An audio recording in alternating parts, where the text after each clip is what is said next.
Vision and Vibes podcast is a platform featuring Kay Johnson, the Vibe Master.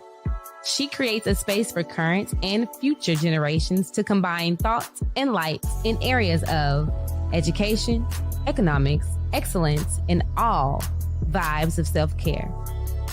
On this podcast, you can expect cursing, laughing, crying, and praying, with a mixture of compelling practices about the art of learning, expressing, transforming, and leading yourself. We will be featuring authors, politicians, pastors, educators, industry leaders, executives, world changers, action takers, and vision casters. Calmly tune in, remain turned on, stay tapped in, and to learn more about Vision and Vibes, visit inspiredbosses.com. Oh, what's up, Vibe family? What's up, y'all? It's me again. It's the Vibe. So we are excited that you have found us today. This podcast exists so that we can better understand economics, creativity, purpose, and self-care more clearly, primarily taught by me, Kay Johnson, the Vibe. We have decided to share strategies and practice of self-improvement and self-care globally. We talk about all things leadership, economics, business, wellness, and so forth, for those who seek to understand their purpose and improve their lives. Remember, we are scheduled to air every Sunday at 12 a.m., but you can always catch us live and the replay. And if you are not familiar with us, go ahead and go to visionandvibes.com to see more about us, or inspiredbosses.com. So today, y'all, I have a friend of mine on here, so I'm super geeked. I'm like tripping over my words because it's my girl, but today's discussion is all about how to move your business from financial stress to strategy with Dayna Marie, the Credit Fix Chic. Dayna is an entrepreneur, investor, author, speaker, and business finance strategist, and my friend. As a board-certified credit scoring and business credit specialist, her goal is to continue to help women in business grow their finances and their businesses. Sound like what I need, boo. Dayna Marie is also the host of a weekly podcast called Girl, Boss Up, and Lead. The Credit Fix Chic has over 20 years experience in these topics, which are financial literacy for business owners, how to get money for your business, and going from employee to entrepreneur. The Credit Fix Chicks help women, small business owners, get access to business credit, funding, and grants. You can find her on I Am Dayna Marie on all socials. And you can also visit wealthequitynetwork.com to learn more about her business. So let me bring Dayna to the stage, y'all. Hi, Kay. Hey, Dayna. How you doing today, girl? Oh my gosh, it's such a pleasure to be here with you, my girl. I feel like I haven't seen you in forever, ever. So I'm sending you virtual hugs and love. Because you're in New Jersey, right? Yes, I'm all the way up here in Jersey. Yeah. So, we have got to get together soon. Right. And I'm in Tennessee, so y'all, we had to do this virtual so we can get us set up and get up in person. But we still gonna get out of vibes anyway. So let's just hop right on into this. We ain't gonna take no time. We ain't gonna do all that fluffing and all that. We're gonna get right to it. So you talked about being really what's important to you is women, small business owners. Can you talk about a little bit about financial literacy for business owners who are women? Absolutely. So that's where my passion lies. I have come to understand, number one, as women, we always have a side hustle. I don't know about you, but my mama had a side hustle, a main job, and a second job, right? So seeing my mom's, side hustle and all the things that she used to do, I realized that she was using her main money to really funnel her business, right? To really help her business stay afloat. And then, of course, as I got older, I saw the statistics that most women that are in business, we are 69% of the time using our savings, right? So we're using our 401k money. We might have had some money stashed away. We're using that so that our business can stay afloat. And I was like, wait a second. Other people are not doing that. They're actually leveraging OPM, other people's money. So how do I begin to really help, my community, because I'm a woman and I'm an entrepreneur? How do I help my community get access to that so that we're not one of those statistics that says within 10 years, as women own businesses, our doors have to close? And that's where the passion kind of came behind it, Kay. And from there, that's, what the business has always been about, making sure that I bring those resources, the tools, and the strategies so that my girls have the economic structure that they need to continue to go and grow. That's what we got to do over here. Girl, boss up and lead, right? Yes. Okay. Oh, wow. That's important, and we think about those statistics. I mean, in our personal lives, but even in business, when we're trying to be successful, I mean, this whole nation is about business. Yes. And we need to start to learn how to succeed in that. Can you just look, people don't know you, a lot of people don't know you. So just share your story of challenge and overcoming to triumph. Yeah, man. I mean, one of the things that it's got to be said more is that it's okay to have struggle. It's okay to at one point have been on the struggle bus, right? Mm-hmm. So I started out like most people working 9 to 5. I had a really great run in corporate. I was in corporate for over 20 years. The last company that I was with is a Fortune 500 company, and I was with them for 10 years. But I never lost my passion to be an entrepreneur. Excuse me. And I'm sorry, Kay. She's getting over a cold, y'all. Give her some time, okay?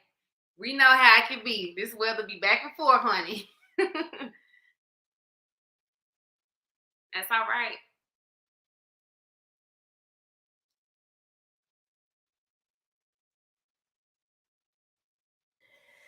I was using my own money for business. And eventually, I had to come clean to my husband that I had been using our house money to funnel my business. And we eventually had to file bankruptcy. And that's when I realized something had to change. I knew that I wasn't doing things the right way, but I knew that that wasn't going to stop me from pursuing my dreams and getting back on track. So many people think that there's a stigma behind having to restructure, which is really what bankruptcy is. It's okay to have to say, I didn't do some things right. I'm going to take a step back, learn from those lessons so that I can be better going forward. And that's exactly what I did.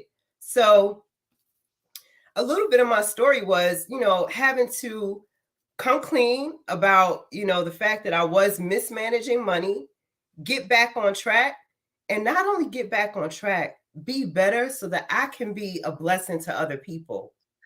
So that's what I decided to do. You know what? Someone just this Sunday, a lot of times we sometimes pray, God, bless me, bless me, bless me. And, God gonna bless you, right? But then you start to overflow, and then that's when you can start to be a blessing to other people. And I think that's important in our language, in our businesses, that we ask to be or seek to be and declare to be a blessing to other people.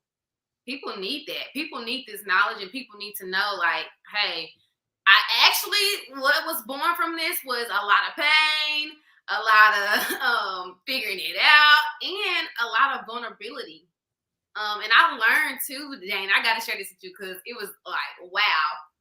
And I cannot remember who said it, or otherwise I would give them credit. But whoever you are, hey, you just changed my life when you said that. But they talked about it's the difference between like honesty, vulnerability, and transparency. And honesty, like if you ask me a question and I say, well, let's just say you ask me, how you doing, Kay? I say, I'm fine. I'm just chilling, I'm not doing too much. And then you ask me, well, how are you really doing? And then I say, well, I'm kind of down. I'm chilling because, business is not where I want it to be. See, now I'm becoming more vulnerable. But then we take another step and say, well, Dayna, really, this is the transparent moment, right? Dayna, really, I've been chilling because I don't got no money and nothing coming in. I don't even know how to talk to my clients. I don't even know where to find them. So that's those levels of really showing your honesty, your vulnerability, and then transparency. And sometimes people just stop at being honest and they can't get their blessing. So that was something really big for me. But when you just said blessing, it just made me think about like how if we are not open, if we don't come clean, then we won't be able to sit on the mountaintop. We won't be able to be a blessing because we're stuck in our pride or whatever you want to call it. Yeah. So that was big for me. I think too, it's the fear of letting people in. Ooh, yeah. Yeah. Mic drop. Okay. So y'all remember in her bio, it said that Dayna has over 20 years experience in this area, right? So we're just gonna kind of flow through some questions. And can you just tell us how maybe 3 to 5 steps maybe that you use to go from employee to entrepreneur? Oh, wow. So number one, so my daughter is now going into her sophomore year of college, right? So the last job that I took, she was actually about 3.5 years old. And we were walking into my building where I work, and there's a daycare there. And of course, like any 3-year-old, she's not having the best morning. She does not want to go to daycare. And I remember just kneeling down to her and I was like, Kayla, listen, if you go to daycare today, and I knew in her little 3.5-year-old mind, she had no idea what her mommy was talking about. But I said, if you go to daycare today and you're a good girl for mommy, I promise you in 10 years, you won't have to cry anymore. Mommy will be home with you every day. So really what that was for me, Kay, was a love letter to my daughter to keep a promise. So what I would say is, what do you want your future to look like? So the first thing is you've got to make a decision. And don't get intimidated by the internet, which constantly feeds us to believe that trek from employee to entrepreneur is simple, is easy, or that it's fast. Instead, we got to remember that thing is strategic. It has to be planned and it has to be on purpose, right? So from that day on, I set out a strategic exit strategy. Remember, I said this was the last employer that I worked for, and I was there for 10 years. Okay, 10 years. So why the number 10? Number one, I worked for a Fortune 500 company that happened to be in financial services. If I said anything about them, you guys will know exactly who they are. It's an amazing company. But I knew it was my time to donate my job back to the economy for someone else to take that seat, because my seat was here in my own home office. So I had to put an exit strategy in place. What was in that exit strategy? Leverage their investment plan, right? Let them continue to build up my savings. I made sure that I switched jobs inside of that one company. I switched jobs every 2 years. Why? That increased my salary, that increased my skill set, right? So the next thing that I had to make sure was I was making the right decisions when it came to my personal time off. I didn't take unnecessary time off. I took my regular vacations. I took, time when the kids might have been, sick. And we even at that time were able to leverage work from home. So even if my kids were sick and they were home, most of the time I just worked from home. Leverage what your company's benefits are so you can maximize that. When I left corporate, I left with 24 vacation days that they had to pay me for. Right? Okay. So by staying there for 10 years, I was fully vested. That means that my pension was set. Okay. So be specific. Know what it is you have to do to put your exit strategy in place. Sit down with people that you trust. You just mentioned something, Kay, about, honesty and vulnerability and really how that plans out. Make sure that you have a mentor, make sure that you have a sponsor, and make sure you have an advocate. Those are the people where you can figure out, well, what pieces of me do I need to share and how? So that was really how I planned my trek from employee to entrepreneur. And I'm not going to say that I haven't consulted for companies, but I'm nobody's W-2 employee. I get to make the terms. And that's really where, the sweet spot is. You get to make the terms of the agreement on how people are going to pay you. That was my exit strategy. Man, you dropped some, girl. People need to hear this over and over again. It can never get dull. It should never get dull because that's important. You talked about those 10 years, and for people who are in my generation, I'm 26 years old. I'll be 27 at the end of this year. For people who are my generation and younger, we're so used to microwave or instant likes on Instagram or instant likes on Facebook and getting the instant reaction that what we need the older generations to do who have lived this, we need to lean on you all for that patience, for their endurance, because it is a strategy to that. You highlighted some other things that I would like to break down because we can talk and we can use these words that we can't expect everybody to know. Yeah. So you talked about 3 things that a person may need or 3 people that a person may need. And you said it was a mentor, a sponsor, and what was the third one? An advocate. Advocate. Could you tell us the difference between a mentor responsibilities, a sponsor responsibilities, and an advocate's responsibilities? Yeah, really simple. Number one, a mentor is somebody you can go to, ask questions, but you have to be a good mentee, right? The mentor is going to tell you certain things that are going to be strategic moves for you. That's a mentor. Be a good mentee by asking the right questions, following your mentor's lead, and trusting them. The sponsor may be someone a little different than a mentor. The sponsor is going to be someone to say, you know what? I know someone with this skill set, right? I would like for them to shadow me. I would like for them to be a part of this project. I would like for them so on and so forth. The advocate is the person that's in the room when you're not there. Ooh.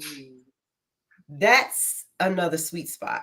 The advocate can speak to your skills better than you because you've shown them through your being a good mentee, through your sponsor saying, yeah, this person got that gem. They got the juice. That's the one. The advocate is going to say, I don't want anybody else. This is the person that I want behind the closed doors that you can't get into. They're speaking on your behalf in rooms you may not ever be able to unlock the door to. Woo!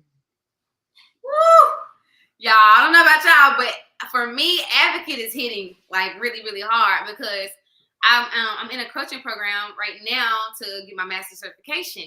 And one of the things that I was talking about that was like mind-boggling for me or blurry for me is like the access. And it's just real. Like sometimes you will not have access to the door yourself, your physical self. You can't get in, but you have to form alliances with people for someone to be able to speak on your behalf, because you really are that girl, you really are that dude, you really are that good. But if that person doesn't know it and they can't speak, like she said, better than you about you, then your access is going to be limited. That's relationship building is everything. It's, it's just the next level of networking. I love it. Okay, well, y'all look, y'all got it. Y'all write it down. Take y'all notes now.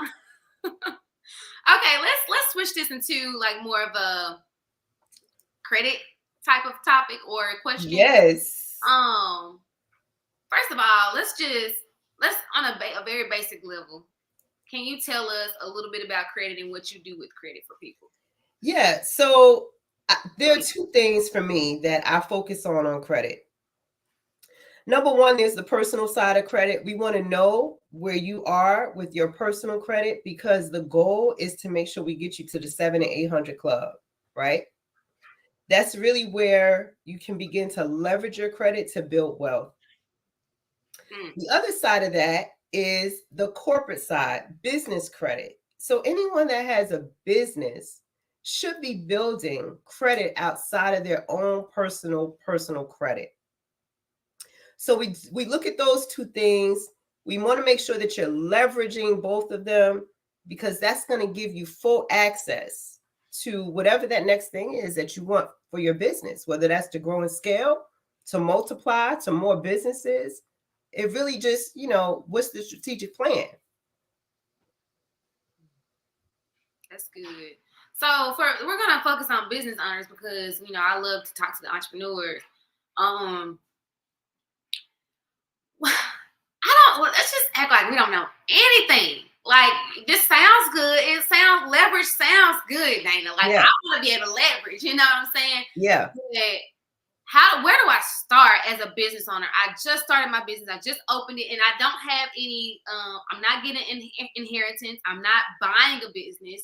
I'm starting literally where I'm the first person or the second person in my family, and I'm not even doing the same business as somebody else in my family. Like, where do I start or what do I even think about to even get to start to build the credit in the business? Well, let me take a step back, because most of us start a business out of a hobby, right? Something we love to do. We've been doing it. Eventually somebody's paying us, and now we got a business, right? It's no longer just a hobby. What I want us to understand is that make your business official. So take a step back. Make sure it's structured properly. That means make sure you have that EIN, the employer identification number from the IRS. Make sure your business is registered with your state. Unless you're doing business as outside of your state with a tax-free state, which I would say if you're doing that, consult a tax advisor. You want to make sure that those structures are in place. If the structure, think about it like this. I live in the Northeast, right? We have New York City, like right here. Every skyscraper has to have a strong foundation. So think of your business as a skyscraper. That thing about to shoot all the way up to the mountaintop, right?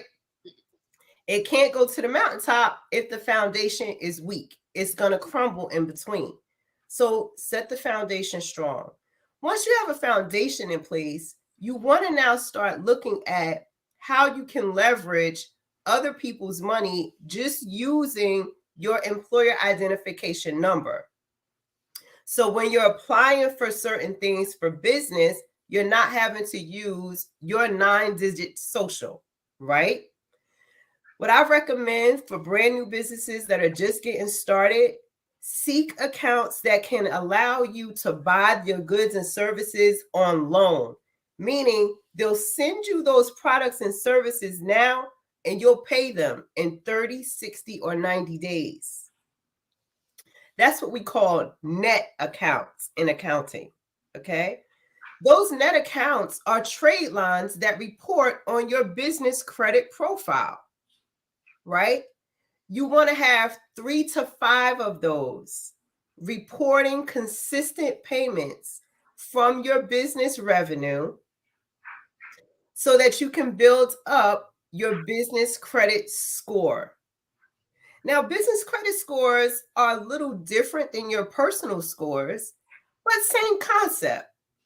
You using other people's money, you pay those other people their money back, they report that you paid them well, and you continue to rinse and repeat, right?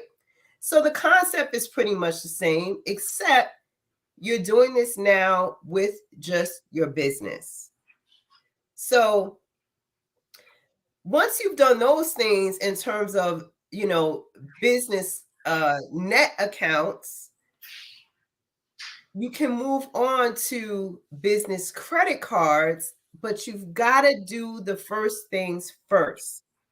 Let's not get into the thing like the internet trying to fool us and you can get, I'm going to get you this credit card in 15 days. I would just say, look, they would definitely catfish you, okay? Because I thought, like, as a beginner entrepreneur and a startup company, I thought it was that easy. I'm hearing people, yeah, these credit cards are the best, this credit card is the best, but they don't necessarily tell you how to start from ground zero.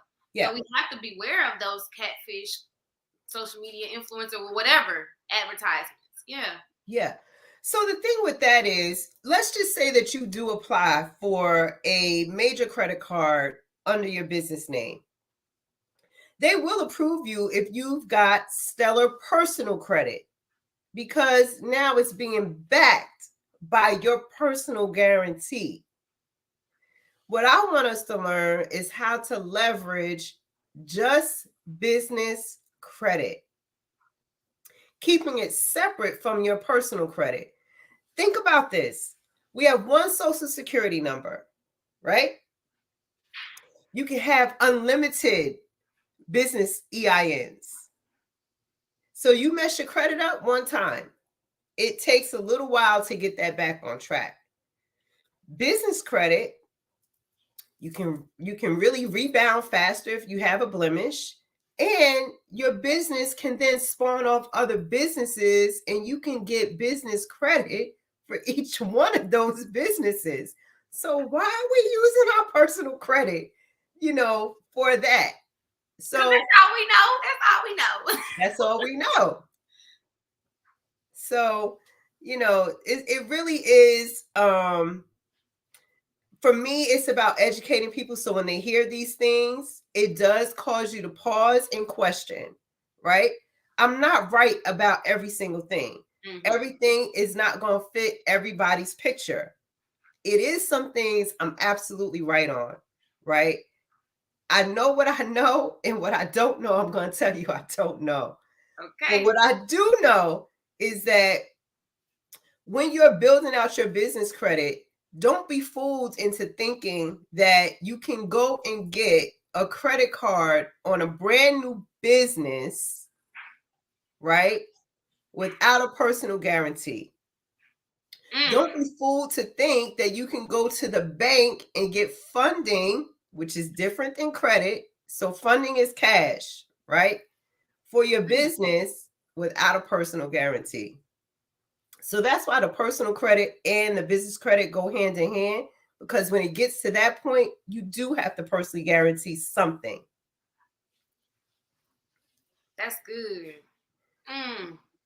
And I think that's the biggest thing. We do a lot of us have operated on Social Security, so the Social Security number. So when you enter this business world, I've heard myself, like, they're more lenient when it comes to business. And so, yes, like I said before, we're living in a capitalistic society, free enterprise, baby. So learn how the system that it's meant for business.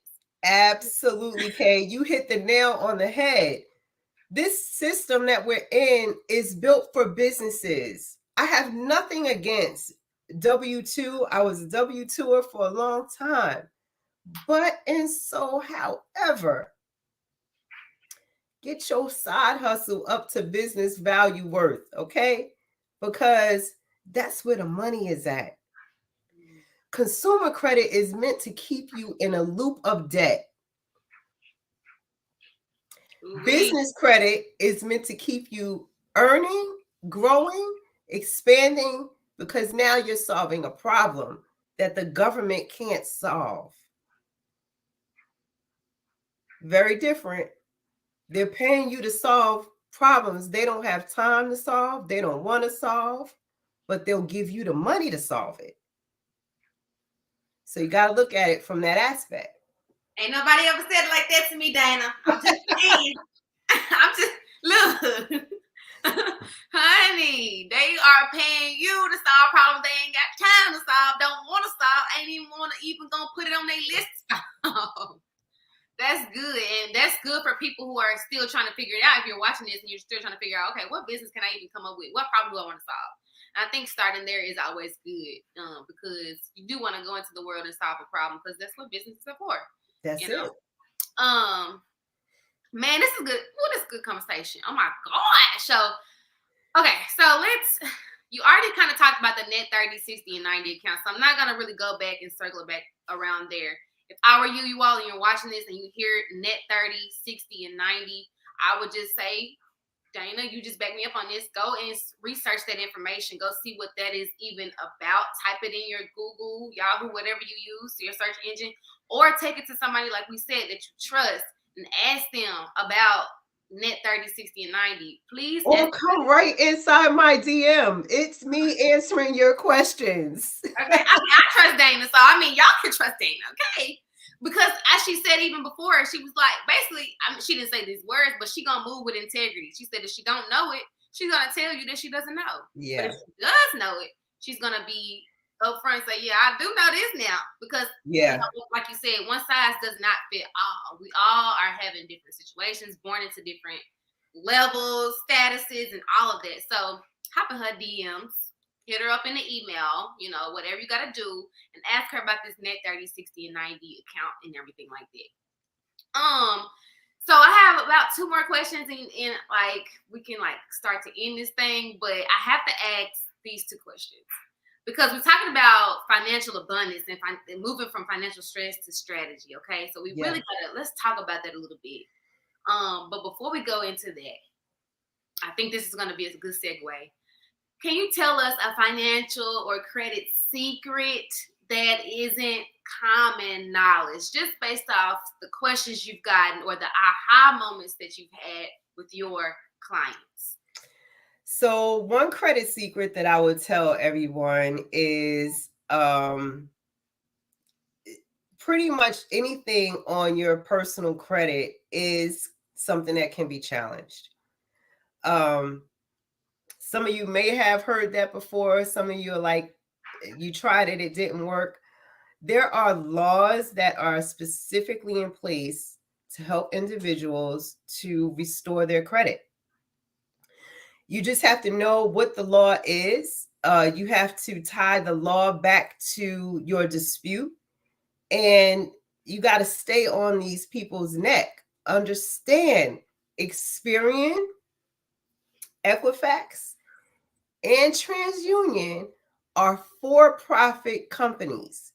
You can actually buy shares of stock in those companies. So for them, they want you to continue to have these blemishes because that's how they get paid, right? That's how they pay their shareholders. But if you start disputing those things off of your credit, one of the questions I always get is, can I dispute myself? I would say, listen, know your own capabilities. If you have the patience to go through the laws, you absolutely can. If you need something done faster, maybe you want to go to a mentor like myself. And maybe all we have to do is provide you with the letter, right? Instead of you trying to research it for hours and hours and hours. Maybe you need someone to take an extensive look and give you a better strategy so you come out in 6, 8, 9, 10, 12 months being on the other side of this thing so that you can leverage your credit for wealth. So the question that I want to answer for you here, Kay, is yes, anything can be disputed off of your credit report. Period. Anything, y'all. Anything. That's a secret. Don't let nobody tell you, nah, that can't be after. That can't. But Dayna, I really got to touch on this because I don't know about you, but it kind of like agitates me a little bit. But these people that have these like credit repair, like company business, small businesses, whatever, and you have people that actually are in financial ruin, that come to these people that need the credit repair. They're having trouble finding a job, whatever the case may be, man, woman, black woman, Asian man. It doesn't matter what skin color, whatever. But how do you feel about these people? I mean, I understand it's a service, but how do you feel about people charging people to do that when they're already in financial ruin? Here's the thing. That happens in every industry, right? We could talk about how fast food feeds a certain segment compared to fine dining and cuisine. It's in every industry. What I would say is vet the person that you are now selecting to be your credit repair person. When I say vet them, ask a few questions because you've done some homework, right? You can't always go by their testimonies. Remember, that's their testimonies. But ask them what they know based on some of the things that you need to happen. And when they tell you how they're going to help you in that process, make Google your friend. Could this really be the outcome, right? So it does hurt me personally when people overcharge for their services. This is an industry it is regulated. We do have to abide by certain laws. We don't have to be licensed, but we have to be bonded. Real insurance, I'm sorry. Pardon me, because I also that's inside of my company too. We are bonded and you have to be you have to make sure that you're abiding by the laws, right? So there's like in our database for board certified credit specialists and board certified credit scoring specialists, there's a database where you can find people that have gone through a process to be able to restore your credit. Make sure it's something that fits in your budget. If not, I promise you there's someone out there that does. Not all of us are out here to, break other people's bank. For me, I want to see people better off when they leave me than when they came to me.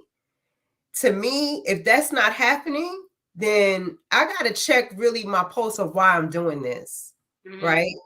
So just be careful. Make sure it's something that fits in your budget. If it's, if it's really way out there, walk away. Walk away. So, I think, this ties into our conversation about financial stress and then the financial strategy. It's a strategy, you all, to even just getting that help, because people do take advantage of folks. You tell them your business and they like whatever and still trying to charge you. And you're like, oh my God. So I have to ask you, how can we be more financially, like take care of ourselves financially? Let me ask it this way. Give me a second. Let me get it together, honey.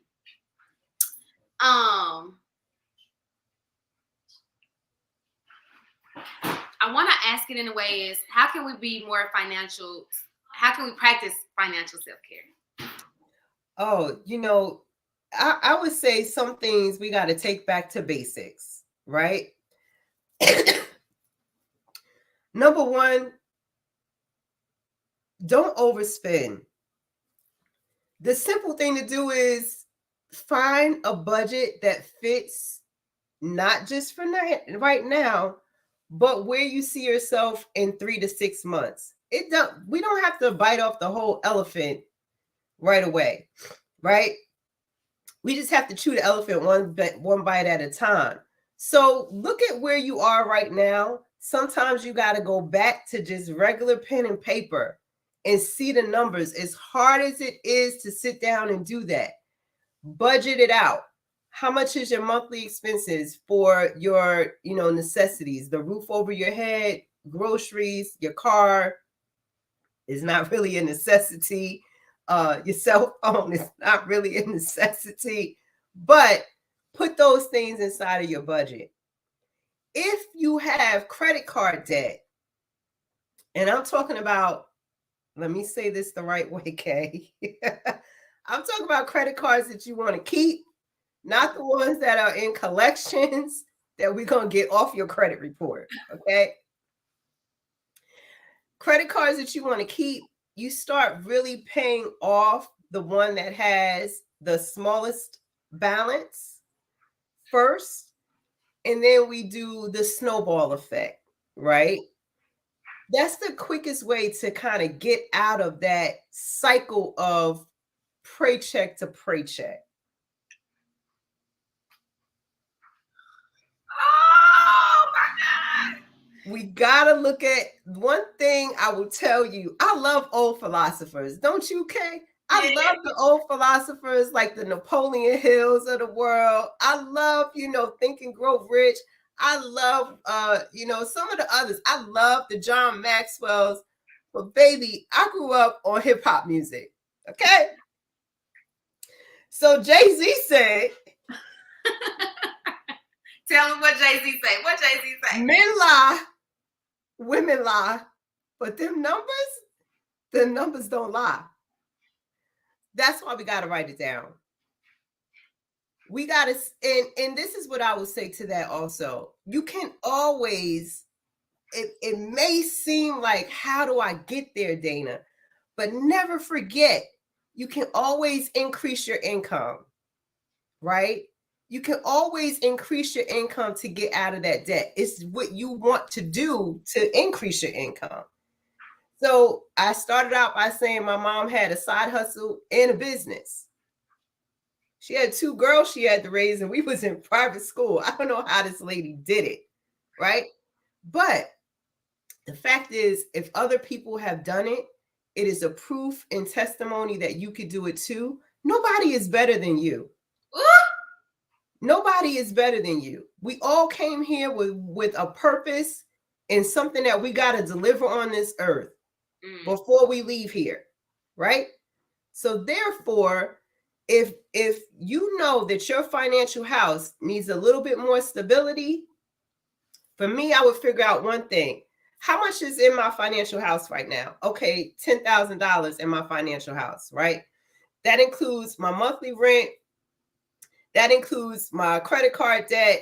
I'm just throwing out a number. That includes, I got a car payment. That includes, I got this, I got that. I got not $10,000 a month. This is, let's just say, all right, let me break it down this way. Let's just say my monthly expenses are about $4,200. Rent, car payment, car insurance, cell phone, cable, because I got a side hustle. I need my internet. Whatever that is, childcare, $4,200.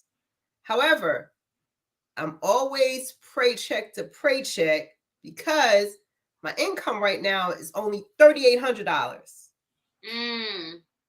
So every month I'm in a deficit of $400. So now you got to think about, what do I need to do to bring in an additional $400 to $600 a month? Right? We could bite this elephant one bite at a time. There's always something out there that your skill set is going to solve a problem for. You can charge for your skill set. Okay? That's one way that you can automatically off rip when you're starting even a small business. Your skills, you heard me say, every 2 years in corporate, I move to a different position so that I can gain another skill. Because now when I'm leaving corporate, that's something nobody could take from me. You got to pay me for my skills. You've got to pay me my worth, right? Maybe you make a product. Maybe you make candles. I have a girlfriend that makes beautiful jewelry. Whatever that is, now that becomes a part of your income. As a business owner, you can pay yourself a percentage. However, you want to reinvest back into the business. That's why I said you've got to get to 400 to 600 so that you're a little bit over, right? Now you start paying down some of those debts. As you're paying those debts down, you're building up your business credit so you don't have personal debt like that again. So it's really about sitting down, having a real transparent conversation with the person in the mirror. Shake yourself. Okay?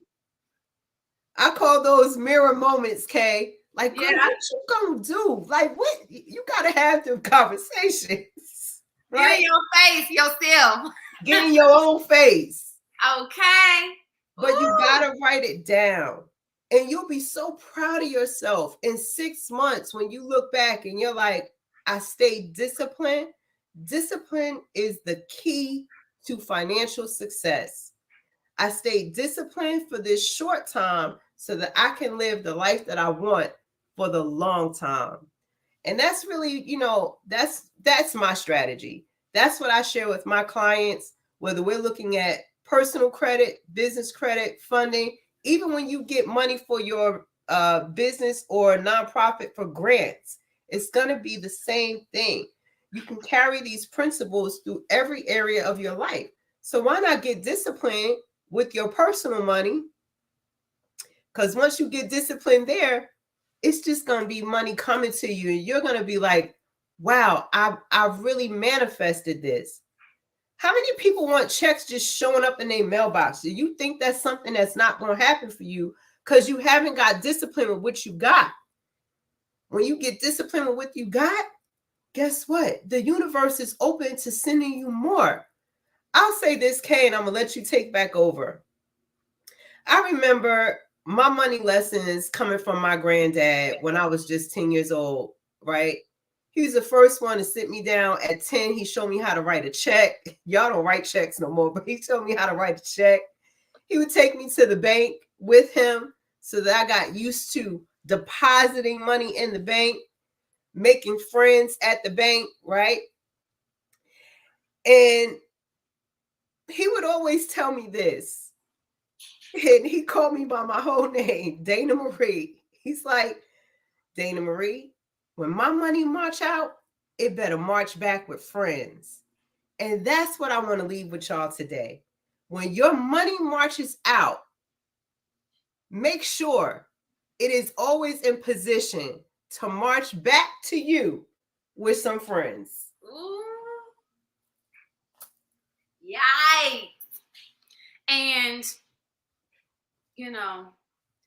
when we talk about that financial abundance, like you said, when you take care of the little things, when you get disciplined with the little things, but you get serious about it, and you get fed up with your old habits. And here's the thing, too, Dayna, we didn't even get to touch on this. We got to come back to this another time, because, baby, this is good.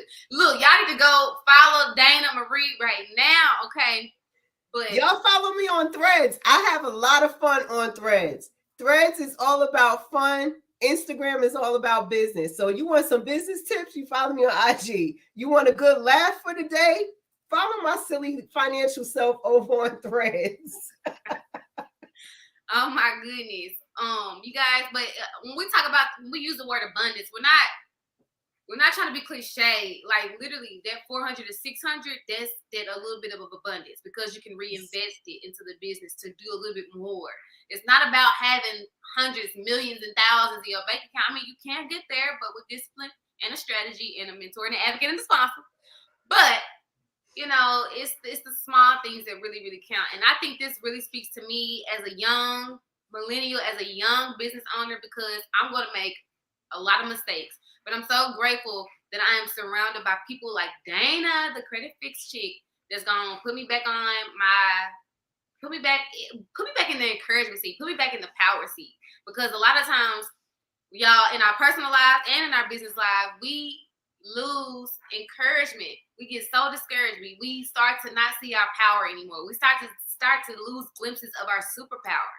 And when you learn to put yourself back in the power seat and surround yourself with other people who are further than you, and not be intimidated, but just be a sponge, and to be not just honest and not just vulnerable, but be transparent, you'll be able to move from financial stress to that strategy in your business and in your personal life.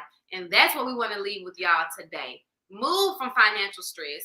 Move from what she say, paycheck to paycheck. We had a comment. Moving from paycheck to paycheck to I got this and it's coming wherever, okay? So, Dayna, I'm just going to have you leave a last few words. I just want you to be a blessing to somebody, just something that's on your heart to say. Maybe it's something that you've been thinking about, or that you share with your clients often, but just leave this last word of blessing, and then we're going to close out this thing, and y'all already know, come back and see us again, because we're going to be back with some more insight on just personal improvement in your life.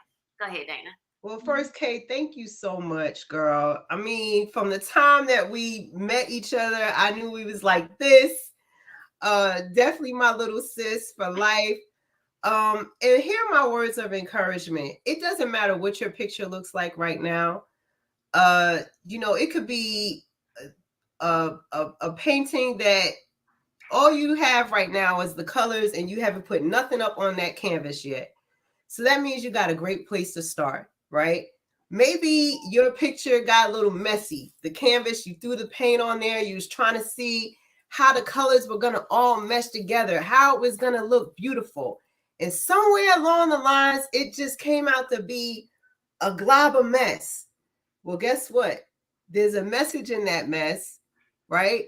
It may look like a mess to you, but get yourself, like Kay said, around some good people that's going to take a step back and look at that canvas and say, well, here's what I see.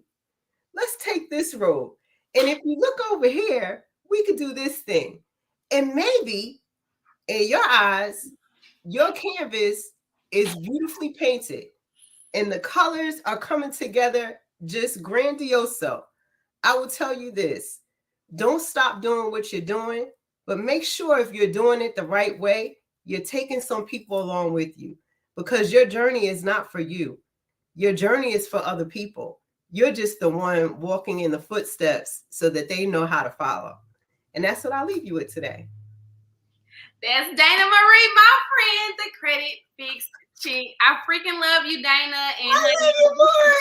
I'm be texting you. We still got to link up and everything. But thank you so much. And what's Vibe family? We out. Vibe out. Peace. You've just tuned into Vision and Vibes, a weekly podcast brought to you by Inspired Bosses.